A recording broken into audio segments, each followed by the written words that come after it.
Je vous salue chez les amateurs de l'émission Kanguka, mon nom est Chris Ndikumana. Aujourd'hui nous allons commencer un nouvel enseignement que j'ai intitulé La racine de tous les maux. Il n'est même pas nécessaire de consulter la Bible pour connaître le genre de mots qui existent dans ce monde. Les tueries, le mensonge, la fornication, la jalousie, il y a beaucoup de mauvaises choses que nous connaissons tous. Dans l'enseignement que nous allons commencer, la parole de Dieu va nous montrer la racine de tous les maux. Tout arbre a des racines, vous le savez. Il y a plusieurs sortes d'arbres. En regardant l'arbre, tu peux avoir l'impression que ses fruits ne sont pas aussi agréables à la vue. Si tu te mets à arroser l'arbre au niveau des feuilles ou des branches de l'arbre ou des fruits de l'arbre, cela ne va rien changer. Mais si tu mets les fruits de cet arbre dans de l'eau pour les rafraîchir, rien ne va changer sur l'arbre parce que la vie de cet arbre provient des racines. Ce sont les racines qui nourrissent l'arbre, qui lui donnent la vie. Si tu veux arroser l'arbre pour le rafraîchir, pour qu'il ait un bon feuillage, de bons fruits, tu dois arroser les racines. C'est pour cela que si tu coupes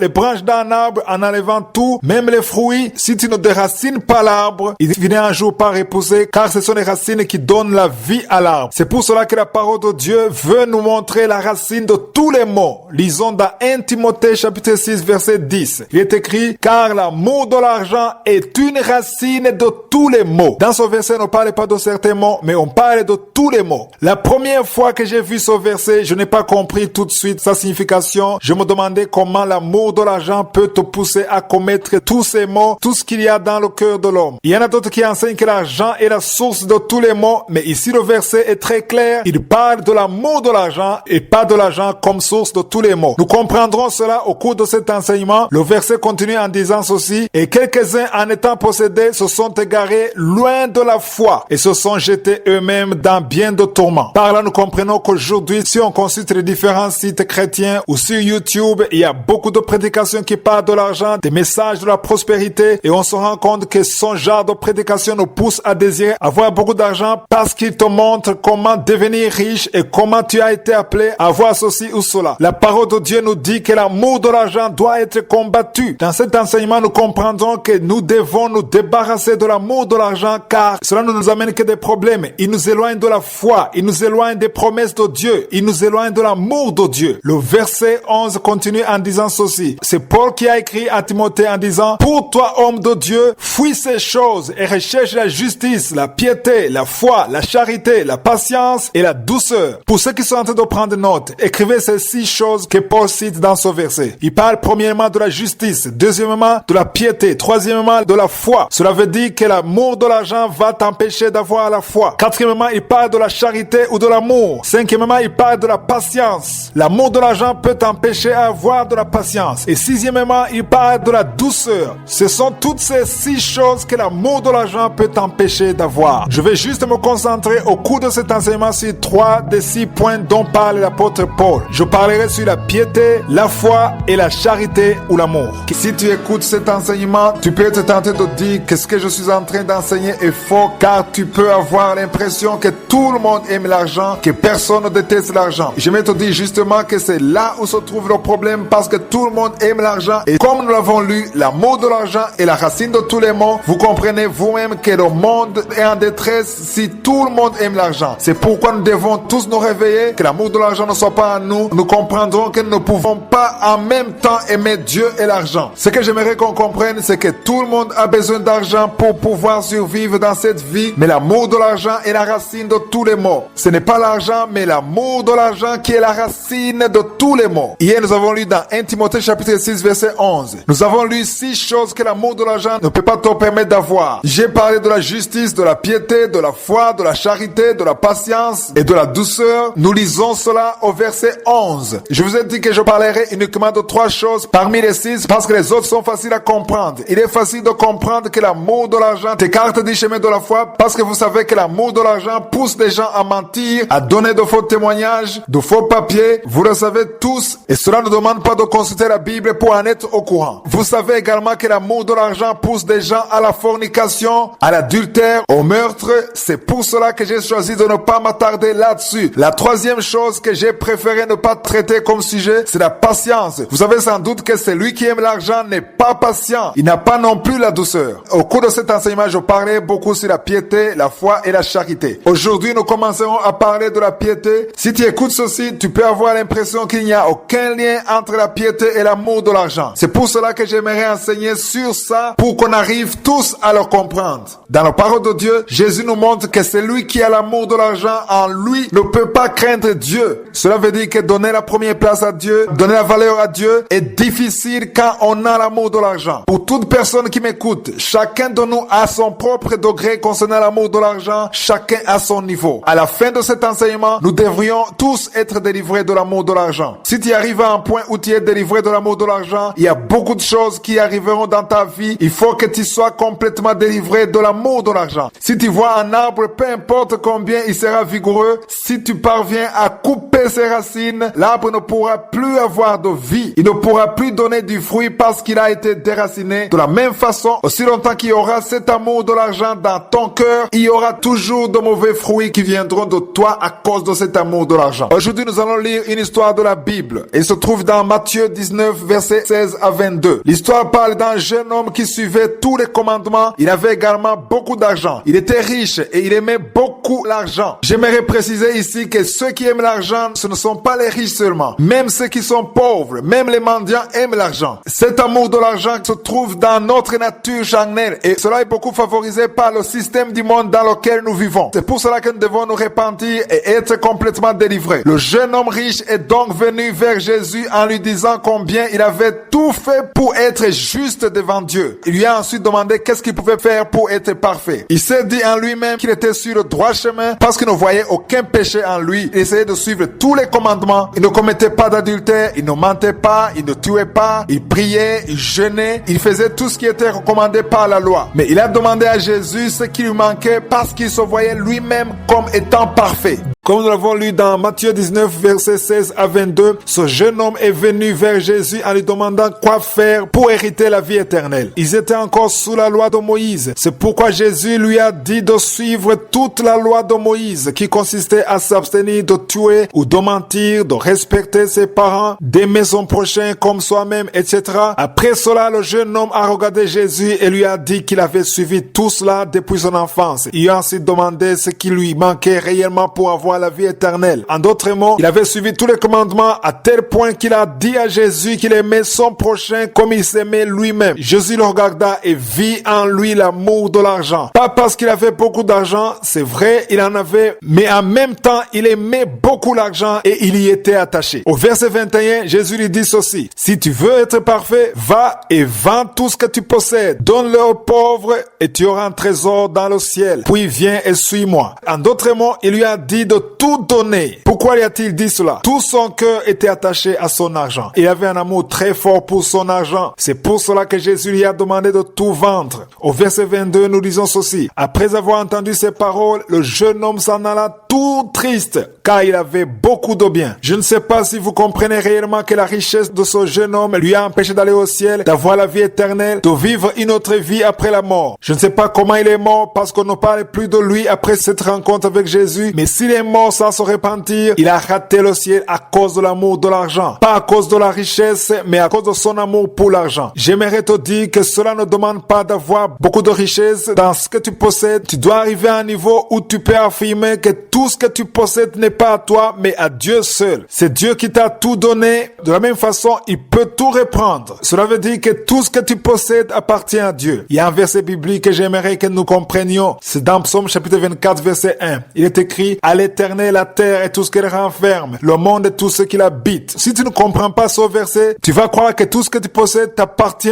Mais sache que tout ce que tu possèdes, toute la richesse appartient plutôt à Dieu. Que ce soit tes voitures, tes propriétés. Dans cet enseignement, j'aimerais qu'on comprenne que dans tout ce que tu possèdes, nous ne sommes que des gérants. Dieu seul a l'autorité sur tout ce que nous avons. L'amour de l'argent peut t'empêcher d'aller au ciel. Il peut t'éloigner de Dieu. Je voudrais que nous soyons tous complètement délivrés de l'amour de l'argent. Que cette racine qui nous lie à l'argent soit détruite, car cela constitue un obstacle dans notre marche vers le ciel. Demain, je vous montrerai que Jésus ne nous demande pas de toujours donner tout ce que nous possédons en entièreté sans rien garder. Le problème que ce jeune homme avait, c'est que son cœur était attaché à tout ce qu'il avait sans exception, à tel point qu'il a choisi de perdre la vie éternelle au lieu de perdre sa richesse. Je voudrais réellement que nous tous, après avoir compris ce que c'est, nous puissions nous repentir, que cette racine soit coupée, ainsi beaucoup de choses seront débloquées dans nos vies. Là, je ne parle pas uniquement des choses matérielles, mais je parle également de notre vie, de notre relation avec Dieu, de notre foi. Je vous ai déjà dit que je parlerai de 3 choses: la justice, la foi et la charité. Vous verrez que beaucoup de choses vont se passer dans vos vies parce que justement vous avez été délivrés de l'amour de l'argent. Nous avons donc besoin de cette délivrance. Nous avons lu au tout début de cet enseignement dans 1 Timothée 6 verset 10 que quelques-uns en étaient possédés. C'est pour cela que nous avons besoin d'une délivrance. Toute personne a son niveau concernant l'amour de l'argent. Nous avons besoin d'implorer Dieu en lui disant que nous voulons que toute racine qui nous lie à l'amour de l'argent soit détruite. Nous le verrons à la fin de cet enseignement. Retournons donc sur l'histoire du jeune homme. Je vous en ai parlé hier. Le jeune homme avait beaucoup d'argent, il était riche, juste, il suivait tous les commandements, mais il est venu demander à Jésus ce qui lui manquait pour avoir la vie éternelle. Comme cela peut arriver encore aujourd'hui, il y a des gens, quand on leur parle d'accepter Jésus-Christ dans leur vie, ils disent qu'ils n'ont pas besoin de cela car ils ont tout ce qu'ils veulent. Ils ont une vie saine, bien réglée dans leur conduite, ne vivant pas dans le mensonge, dans le vol, dans les méfaits de tout genre. Il y a toujours des choses qui te donneraient l'impression que tu es sur la bonne voie, mais ce n'est pas le cas car Jésus a regardé le jeune homme en reconnaissant qu'il suivait tous les commandements, mais il lui a ensuite dit qu'il lui manquait une seule chose. Nous lisons cela dans Matthieu 19 verset 21. Jésus lui a dit: si tu veux être parfait, vends tout ce que tu possèdes, donne-le aux pauvres et tu auras un trésor dans le ciel. Puis viens et suis-moi. Le jeune homme était tellement attaché à sa richesse. Tout son cœur y était attaché. Hier, nous avons vu dans Matthieu 19 22 qu'après avoir entendu ces paroles, le jeune homme s'en alla tout triste car il avait de grands biens. Il a donc raté le ciel à cause de son amour pour l'argent. Voyons donc un autre exemple dans Luc 19 verset 1 à 9. Il s'agit de l'histoire de Zachée. La Bible dit dans Luc 19 verset 1 à 3 que Jésus est entré dans Jéricho, traversait la ville et voici un homme riche appelé Zachée, chef des publicains. Il cherchait à voir qui était Jésus, mais ne pouvait y parvenir à cause de la foule car il était de petite taille. Au verset 7, la Bible dit que les gens s'indignaient en se demandant les uns aux autres comment Jésus pouvait aller dans la maison d'un pécheur qui les avait ruinés. Mais j'aimerais te dire que Jésus ne regarde pas ton apparence ou ce que tu as fait dans le passé. Aussi longtemps que tu as accepté de te repentir, il vient dans ton cœur. Zachée avait donc accueilli Jésus dans sa maison. Au verset 8, il est écrit: mais Zachée se tenant devant le Seigneur lui dit: voici Seigneur, je donne aux pauvres la moitié de mes biens. Il a alors prononcé des paroles qui ont étonné toutes les personnes qui étaient présentes. Rappelez-vous du jeune homme dont je vous ai parlé hier. Celui-là, Jésus lui a demandé de vendre tout ce qu'il possédait pour le donner aux pauvres. Mais Zachée, sans que Jésus ne lui demande quoi que ce soit, il a agi de sa propre initiative. Zachée s'était déjà repenti dans son cœur après avoir vu Jésus dans sa maison et dans sa vie. L'amour de l'argent qui le poussait à voler les gens a été déraciné en lui. Il a alors proposé de donner la moitié de sa richesse aux pauvres. Hier, nous avons vu que c'est Jésus qui a demandé au jeune homme de tout donner aux pauvres. Pour Zachée, parce qu'il s'était repenti, les choses se sont passées autrement. C'est lui-même qui a proposé de vendre la moitié de sa richesse pour le donner aux pauvres. Et il a ajouté en disant: Jésus, si j'ai fait tort de quelque chose à quelqu'un, je lui rends le quadruple. C'est Zachée lui-même qui a proposé cela. Ce n'est pas Jésus qui lui a dit de le faire. Pourquoi a-t-il agi ainsi? Parce que la racine qui le liait à l'amour de l'argent avait déjà été coupée. Parce qu'il avait été visité par Jésus et qu'il a reçu la vie éternelle.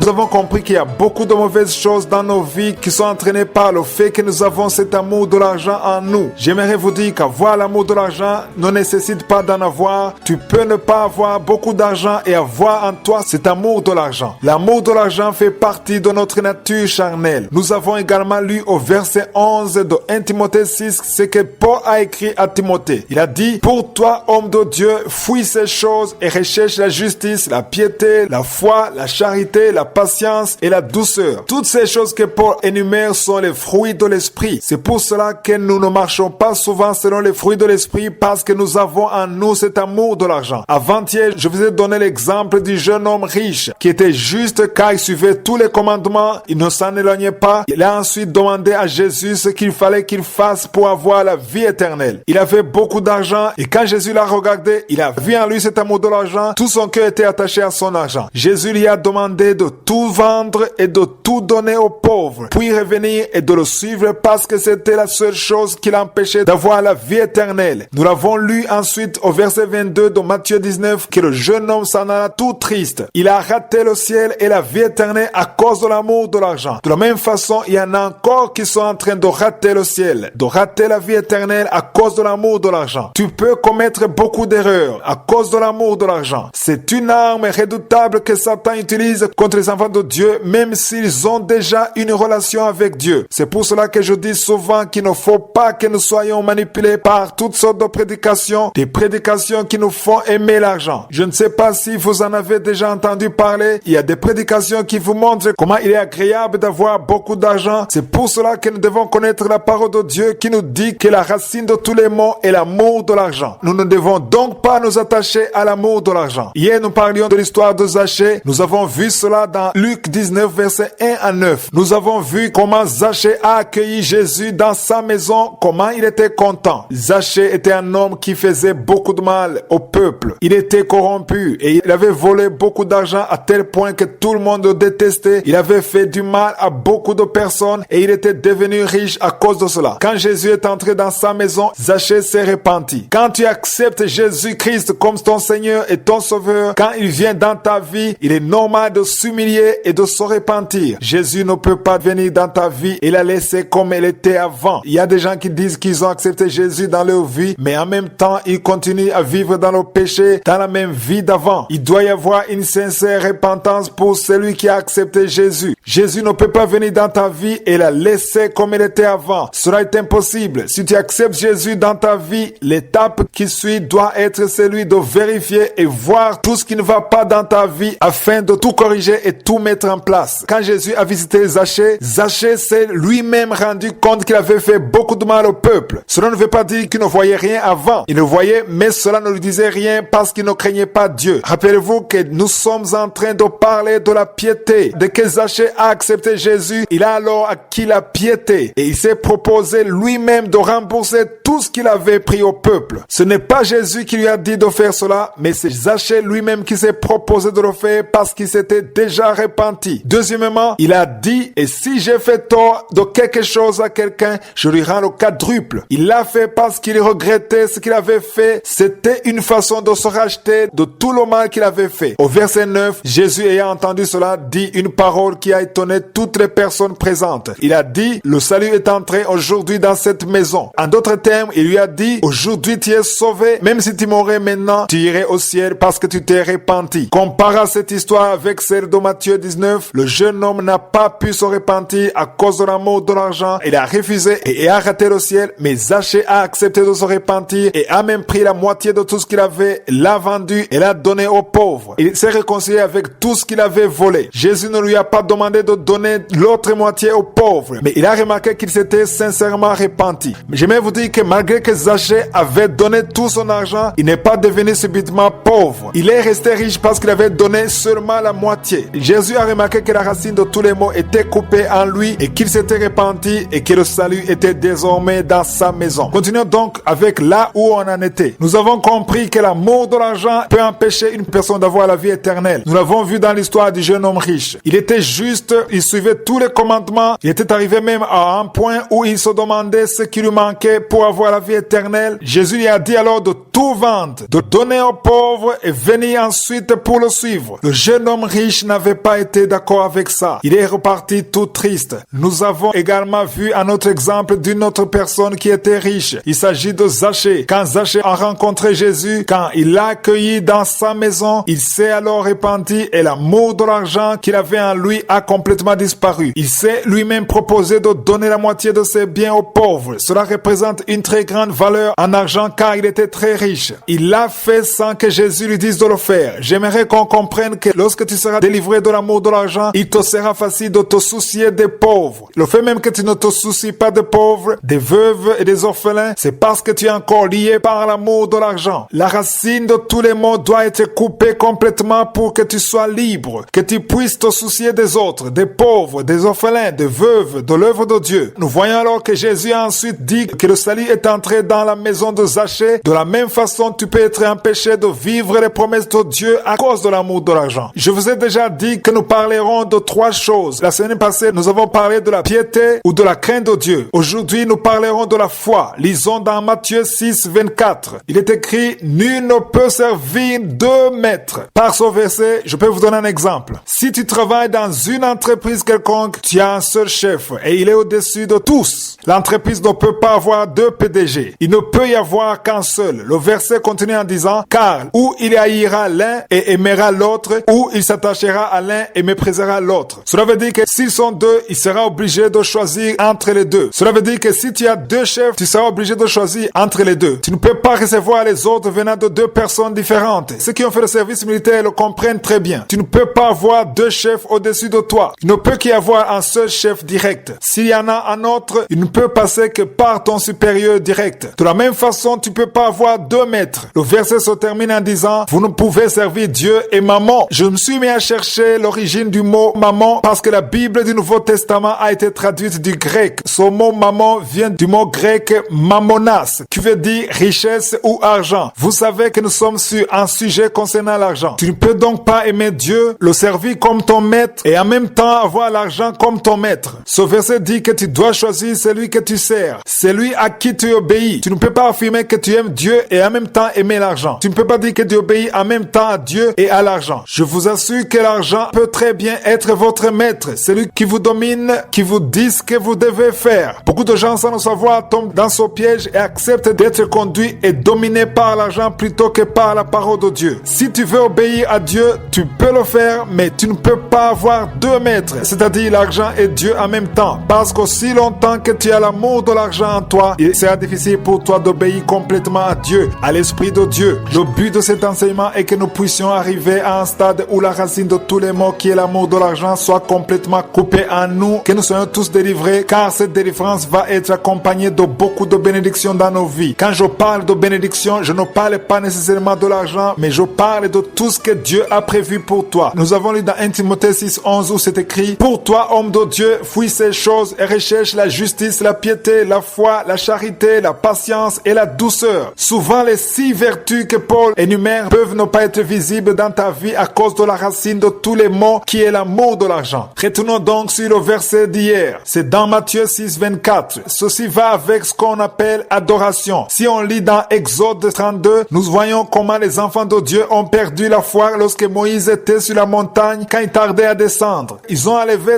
tout ce qu'ils portaient comme bijoux en or. Ils ont tout enlevé pour fabriquer un veau d'or et ils ont commencé à l'adorer. Ils se sont prosternés devant le veau d'or et ils ont fait de lui leur Dieu. Ils ont détaché leurs yeux de Dieu et les ont mis sur le veau d'or qu'ils avaient fabriqué. De la même façon, aujourd'hui, Dieu conçoit cet amour de l'argent d'une autre façon. D'une manière spirituelle, il s'agit d'une autre façon d'adorer ta richesse, ton argent. Souvent, les gens n'ont pas la paix lorsqu'ils aiment Dieu et qu'ils sont sauvés justement parce qu'ils sont encore attachés à leur richesse. Ta richesse peut t'empêcher de dormir. Tu peux ne pas trouver le sommeil à cause de ton argent. Cela veut dire que ta richesse a pris la place de Dieu, car Dieu seul doit avoir la première place dans ton esprit. La parole de Dieu nous dit d'aimer Dieu de tout notre cœur, de toutes nos pensées, de toute notre force, mais on se rend compte que la richesse a pris le dessus. C'est pour cela que ce lien de l'amour de l'argent doit être coupé complètement pour que nous soyons délivrés. C'est ce que nous verrons ici, que l'amour de l'argent peut même nous empêcher d'avoir la foi. Quand nous lisons le verset 24 dans Matthieu 6, nous voyons que quand l'argent devient ton maître, c'est lui désormais qui te dirige. Tu deviens donc son serviteur. L'argent va te pousser à faire des choses contraires à la volonté de Dieu. Il te conduira dans le péché, dans des choses qui te détruisent et t'empêchent d'aller au ciel. C'est pour cela que tu ne dois pas accepter que l'argent devienne ton maître. Dieu doit lui seul occuper cette place et ainsi tu feras ce que tu jugeras conforme à la volonté de Dieu pour ta vie. Voyez donc comment l'amour de l'argent peut t'empêcher d'avoir la foi. Lisons dans Matthieu 6, 25. C'est Jésus qui parle ici. Il a dit, regardez les oiseaux du ciel. Ils ne sèment ni ne moissonnent et ils n'amassent rien dans des greniers. Et votre Père Céleste les nourrit. Ne valez-vous pas beaucoup plus qu'eux? Se vêtir, se nourrir, ce sont toutes ces choses qui demandent de l'argent. Ce n'est pas un hasard si Jésus parle de cela après avoir dit au verset 24 qu'on ne peut pas servir 2 maîtres. Jésus voulait nous dire que l'amour de l'argent peut te pousser à t'inquiéter au sujet de ce que peut te procurer l'argent, que ce soit la nourriture ou les habits. Le but de cet enseignement, c'est que chaque personne qui suivra cet enseignement puisse prier afin que la racine de tous les maux qui est l'amour de l'argent soit complètement coupée en lui. Nous avons cependant vu que le niveau n'est pas le même en rapport avec l'amour de l'argent. Il y a ceux qui aiment l'argent beaucoup plus que les autres. Nous avons vu l'histoire du jeune homme qui n'a pas pu laisser sa richesse pour suivre Jésus, alors que Zachée, lui, a pu donner la moitié de sa richesse aux pauvres. Cela a plu à Jésus qui lui a donné la vie éternelle. Et hier, nous avons vu comment l'amour de l'argent peut t'empêcher d'avoir la foi. Nous avons lu dans Matthieu 6, 24, « Nul ne peut servir deux maîtres, car il haïra l'un et aimera l'autre, ou il s'attachera à l'un et méprisera l'autre. Vous ne pouvez servir Dieu et maman. » Par là, nous voyons que si tu veux suivre Jésus, il devient alors ton maître et lui-même pourvoira à tous tes besoins. Mais il y a un autre maître qui est l'argent. Lui aussi peut te donner ce dont tu as besoin. Je me suis donc rendu compte que souvent nous gardons nos yeux sur le maître qui s'appelle l'argent. Quand tu as un problème, tu ne penses qu'à l'argent pour venir à ton secours. C'est vrai, ce n'est pas avec du vent que tu vas payer ton loyer. Même si tu crois en Dieu, tu as besoin d'argent pour payer ton loyer, pour payer les frais scolaires pour tes enfants, pour acheter une voiture, tu as besoin d'argent pour te faire soigner, pour acheter des habits et ainsi de suite. Mais au verset 25, Jésus leur montre la voie. Il est écrit, c'est pourquoi je vous dis, ne vous inquiétez pas de votre vie, de ce que vous mangerez, ni pour votre corps, de quoi vous serez vêtus. La vie n'est-elle plus que la nourriture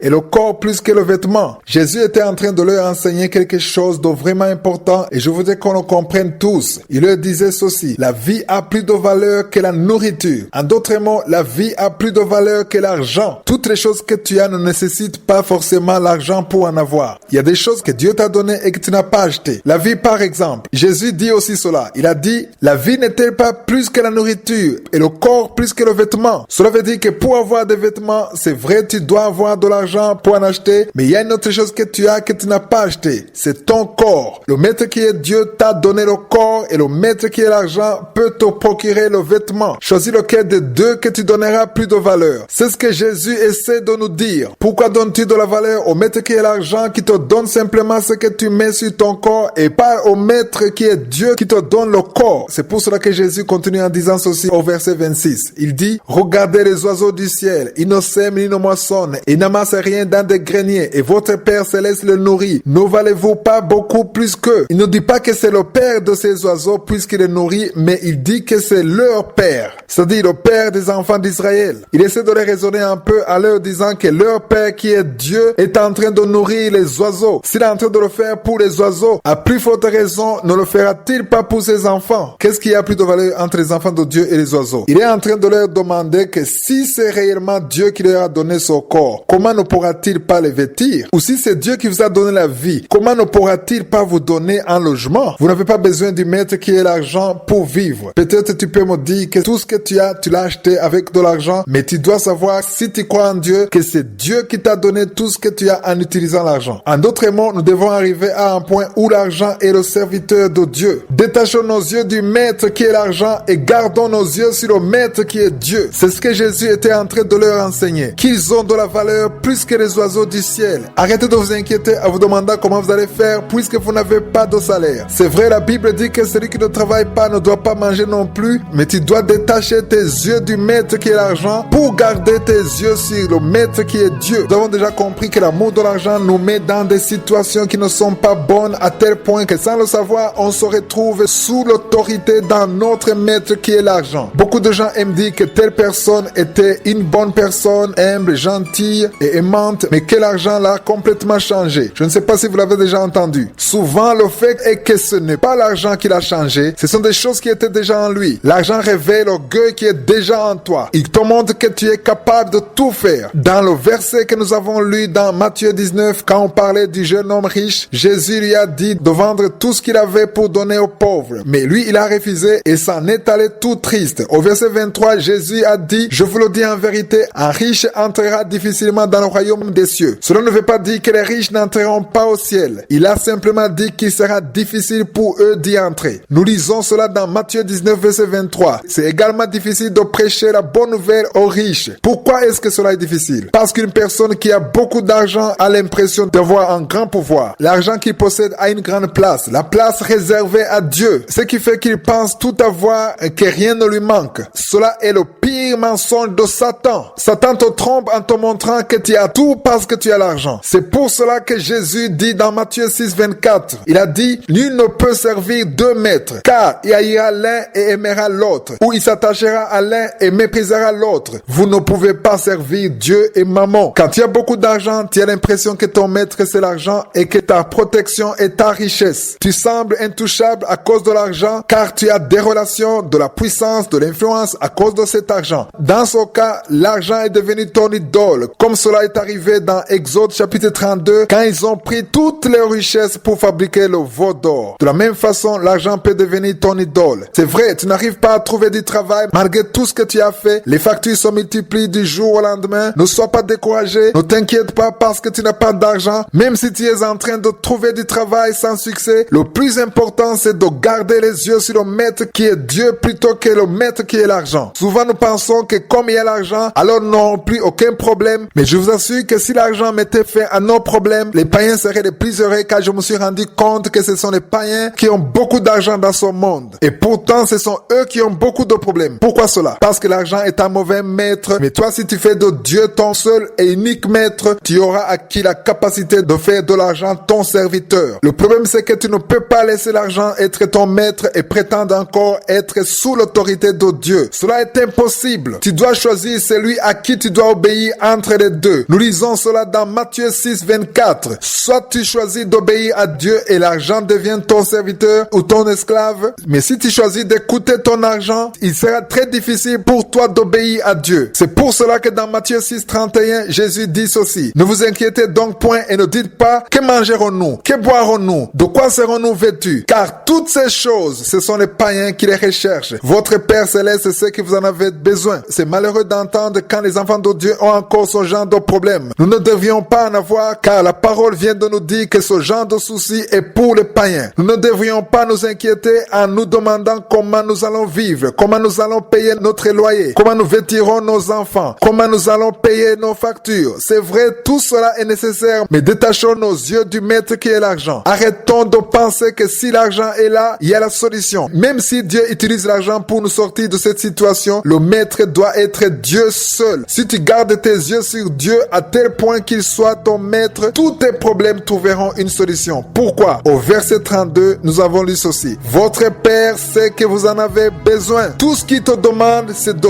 faire de lui ton maître. Coupe cette racine de l'amour de l'argent. Tu dois laisser tomber le maître qui est l'argent afin de garder tes yeux sur le maître qui est Dieu. Car Dieu sait que tu as besoin de tout cela. Normalement, Dieu devrait être le maître tandis que l'argent doit être le serviteur. À chaque fois que tu attendras que ton salut provienne de l'argent, tu auras fait de l'argent ton maître. Si tu fais de l'argent ton maître, alors tu considères Dieu comme le serviteur. Et cela est impossible. C'est pour cela que tu ne peux pas servir deux maîtres, Dieu et l'argent, Dieu et maman. Tu dois choisir. Si tu choisis Dieu, l'argent devient le serviteur. Hier, nous avons lu dans Matthieu 6, 31. Il est écrit, ne vous inquiétez donc point et ne dites point que mangerons-nous, que boirons-nous, de quoi serons-nous vêtus. Et le verset 22 ajoute, car toutes ces choses, ce sont les païens qui les recherchent. Votre Père Céleste sait que vous en avez besoin. J'aimerais qu'on comprenne ceci. Je ne dis pas qu'il faut s'asseoir en disant que Dieu va te nourrir comme il nourrit les oiseaux. Non, Dieu veut que tu travailles. Si tu n'arrives pas à trouver du travail, il va te permettre d'avoir quoi faire en attendant. Il te donnera de nouvelles stratégies. Prie pour que Dieu te montre ce que tu dois faire. Si tu es en train de travailler, l'argent que tu reçois ne doit pas te dominer, mais c'est toi qui dois t'en servir. Dieu doit avoir la première place et tu dois marcher selon la volonté de Dieu. La clé de toute chose se trouve dans Matthieu 6, 33 qui dit, cherchez premièrement le royaume et la justice de Dieu et toutes ces choses vous seront données par-dessus. Cela veut dire qu'il faut que Dieu soit votre maître et ainsi toutes ces choses qui demande de l'argent, tout cela vous sera donné par-dessus. Tout ce dont vous avez besoin pour vivre, pour vous habiller, pour vous nourrir, pour éduquer vos enfants, pour payer votre loyer. Tout cela vous suivront à condition que vous faites de Dieu votre maître, le numéro 1 de votre vie. En d'autres termes, si vous coupez cette racine qui est l'amour de l'argent. Que veut dire aimer l'argent? C'est de faire de l'argent votre maître. Mais si vous coupez cette racine qui est l'amour de l'argent ne sera plus votre maître et vous serez sous la volonté et l'autorité de Dieu. Je vous ai déjà dit que je vous parlerai de la charité ou de l'amour. J'aimerais vous dire qu'il est absolument difficile d'aider les pauvres, les orphelins, les veuves, soutenir l'œuvre de Dieu, l'évangélisation. Cela devient difficile à chaque fois que l'argent a une grande valeur plus que la valeur de Dieu. Laissez-moi vous donner un exemple. Lisons dans Marc 14, verset 3. Il est écrit, comme Jésus était à Béthanie, dans la maison de Simon le lépreux, une femme entra pendant qu'il se trouvait à table. Elle tenait un vase d'albâtre qui renfermait un parfum de nard pur de grand prix et ayant rompu le vase et répandit le parfum sur la tête de Jésus. Par là, nous voyons qu'elle l'a fait parce qu'à ses yeux, Jésus avait plus de valeur que le parfum, même si on nous dit que c'était un parfum d'une très grande valeur. Au verset 4 et 5, on nous dit que les disciples de Jésus et toutes les personnes qui étaient dans cette maison furent indignés. Ils sont mis en colère contre cette femme en lui disant qu'elle avait gaspillé son parfum. Jésus dit au verset 6 aussi, « Laissez-la. Pourquoi lui faites-vous de la peine? Elle a fait une bonne action à mon égard. » Pourquoi cela a-t-il plu à Jésus? Parce que cela prouve que cette femme a donné de la valeur à Jésus. Pourquoi est-il difficile aux gens de donner, de soutenir les orphelins, les veuves, les pauvres, l'œuvre de Dieu? C'est parce que leur richesse a plus de valeur que Dieu. Le jour où tu seras délivré de l'amour de l'argent, Dieu aura une grande valeur dans ta vie. Il sera très facile pour toi d'aider les autres, de soutenir les pauvres, les veuves, les orphelins et de soutenir l'œuvre de Dieu parce que tu auras compris que Dieu est ton maître, que c'est lui qui a de la valeur et que l'argent n'est qu'un instrument, un serviteur. Je termine en te disant qu'aussi longtemps que tu aimeras Dieu et que tu feras de lui ton maître, tu seras capable de faire de l'argent ton serviteur. Plus tu aimeras Dieu, plus l'argent sera ton serviteur. Je le répète, plus tu aimeras Dieu et feras de lui ton maître, l'argent sera ton serviteur. J'espère que cette racine qui est l'amour de l'argent sera complètement coupée dans nos vies afin que nous soyons libres pour que nous puissions accomplir tout ce que Jésus veut que nous fassions selon sa volonté. Passez une bonne journée.